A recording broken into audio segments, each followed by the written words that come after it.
एक राज्य में एक प्रतापी राजा राज करता था। एक दिन उसके दरबार में एक विदेशी आगंतुक आया और उसने राजा को एक सुंदर पत्थर उपहार में दिया। राजा वह पत्थर देख बहुत प्रसन्न हुआ। उसने उस पत्थर से भगवान विष्णु की प्रतिमा का निर्माण कर उसे राज्य के मंदिर में स्थापित करने का निर्णय लिया और प्रतिमा निर्माण का कार्य राज्य के महामंत्री को सौंप दिया।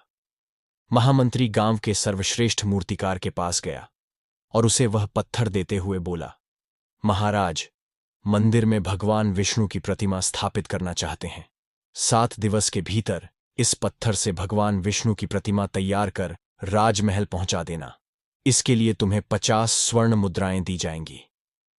50 स्वर्ण मुद्राओं की बात सुनकर मूर्तिकार खुश हो गया और महामंत्री के जाने के उपरांत प्रतिमा का निर्माण कार्य प्रारंभ करने के उद्देश्य से अपने औजार निकाल लिए।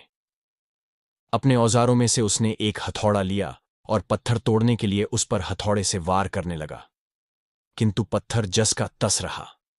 मूर्तिकार ने हथौड़े के कई वार पत्थर पर किए, किंतु पत्थर नहीं टूटा। 50 बार प्रयास करने के उपरांत मूर्तिकार ने अंतिम बार प्रयास करने के उद्देश्य से हथौड़ा उठाया, किंतु यह सोचकर हथौड़े पर प्रहार करने के पूर्व ही उसने हाथ खींच लिया कि जब 50 बार वार करने से पत्थर नहीं टूटा तो अब क्या टूटेगा। वह पत्थर लेकर वापस महामंत्री के पास गया और उसे यह कह वापस कर आया कि इस पत्थर को तोड़ना नामुमकिन है, इसलिए इससे भगवान विष्णु की प्रतिमा नहीं बन सकती। महामंत्री को राजा का आदेश हर स्थिति में पूर्ण करना था, इसीलिए उसने भगवान विष्णु की प्रतिमा निर्मित करने का कार्य गांव के एक साधारण से मूर्तिकार को सौंप दिया। पत्थर लेकर मूर्तिकार ने महामंत्री के सामने ही उस पर हथौड़े से प्रहार किया और वह पत्थर एक बार में ही टूट गया। पत्थर टूटने के बाद मूर्तिकार प्रतिमा बनाने में जुट गया। इधर महामंत्री सोचने लगा कि काश पहले मूर्तिकार ने एक अंतिम प्रयास और किया होता तो सफल हो गया होता और 50 स्वर्ण मुद्राओं का हकदार बनता। सीख मित्रों, हम भी अपने जीवन में ऐसी परिस्थितियों से दो चार होते रहते हैं।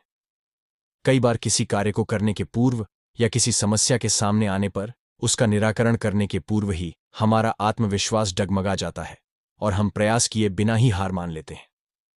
कई बार हम 1-2 प्रयास में असफलता मिलने पर आगे प्रयास करना छोड़ देते हैं, जबकि हो सकता है कि कुछ प्रयास और करने पर कार्य पूर्ण हो जाता या समस्या का समाधान हो जाता। यदि जीवन में सफलता प्राप्त करनी है तो बार बार असफल होने पर भी तब तक प्रयास करना नहीं छोड़ना चाहिए जब तक सफलता नहीं मिल जाती। क्या पता जिस प्रयास को करने के पूर्व हम हाथ खींच लें वही हमारा अंतिम प्रयास हो और उसमें हमें कामयाबी प्राप्त हो जाए।